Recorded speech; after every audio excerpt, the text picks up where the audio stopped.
आज ना मी तुमच्यासोबत मस्त हाय प्रोटीन टिक्की शेअर करणार आहे। खायलाही टेस्टी आहे, बनवायला सोपी आहे। डाएट जरी करत असाल तरी तुम्ही डाएटमध्ये ही टिक्की सामील करून घेऊ शकता। नमस्कार मंडळी, मी वर्षा येवले माझ्या चॅनलवर तुमचं खूप मनापासून स्वागत करते। चला तर मग उशीर न करता आजच्या रेसिपीला सुरू करूया। तर 1 वाटी अंकुरित मूग घेतलेले आहेत। त्याच्यामध्ये 5-6 लसणाच्या पाकळ्या, अर्धा इंच अद्रक, 2 हिरव्या मिरच्या आणि थोडेसे जिरे टाकून मिक्सरमध्ये फिरून घेतलं। फिरून घेतलेलं बॅटर एका पॅनमध्ये काढून घेतलं आणि इथं उकडलेले 2 बटाटे घेतलेले आहेत। बटाटे हाताने मॅश करून घेतले। बटाटे ऑप्शनल आहेत, तुम्हाला टाकायचे असले तरी टाका, नाही टाकले तरी चालतील। 1 वाटी खिसून घेतलेला पनीर टाकलाय, म्हणजे 150 ग्रॅम पनीर घेतलेला आहे। सोबतच थोडासा मी ओवा हातावर क्रश करून घातला।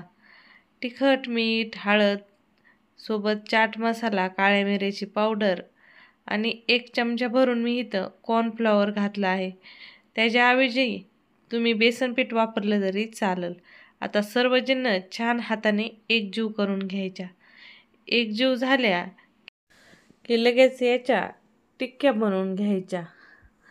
तर आता तुम्हाला हव्या तशा टिक्क्या बनवून घेऊ शकता किंवा दुसरा नाश्ता बनवायचा असेल तरी बनवू शकता। तर तव्यावर थोडंसं हलकं तेल टाकून घेतलं आहे आणि छान उलटपुलट करून टिक्क्या इथं आपल्याला भाजून घ्यायच्या आहेत। थोड्याशा हलक्या हाताने अलगद टिक्क्या उलटपुलट करून घ्यायच्या, कारण आपण याच्यामध्ये पनीर घातलेलं आहे।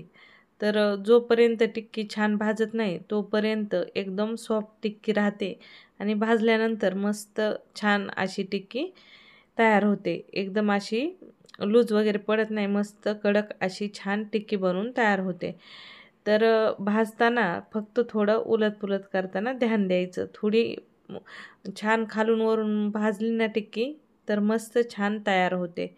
तर तुम्ही पाहू शकता मस्त छान असा कलर आलेला आहे आणि या टिक्क्यामध्ये खूप सारं प्रोटीन, फायबर आहे, कारण आपण अंकुरित मूग वापरलेले आहेत, सोबत पनीर वापरलेला आहे आणि खायला देखील या टिक्क्या तितक्याच भारी लागतात। आता या टिक्क्या खायच्या कशासोबत, तर इथं मी दही घेतलेलं आहे। दह्यावर थोडीशी लाल मिरची पावडर, काळ्या मिऱ्याची पावडर आणि वरतून थोडेसे छान दिसण्यासाठी काळे तीळ टाकायचे आणि मस्त इथं दह्यावर या टिक्क्या ठेवून घ्यायच्या। दह्यासोबत टिक्क्या खायला 1 नंबर लागतात, जबरदस्त लागतात। नक्की तुम्ही या टिक्क्याची रेसिपी ट्राय करा। एकदम हेल्दी आहे आणि झटपट बनून तयार होते। रेसिपी आवडली तर लाईक करूनच जा।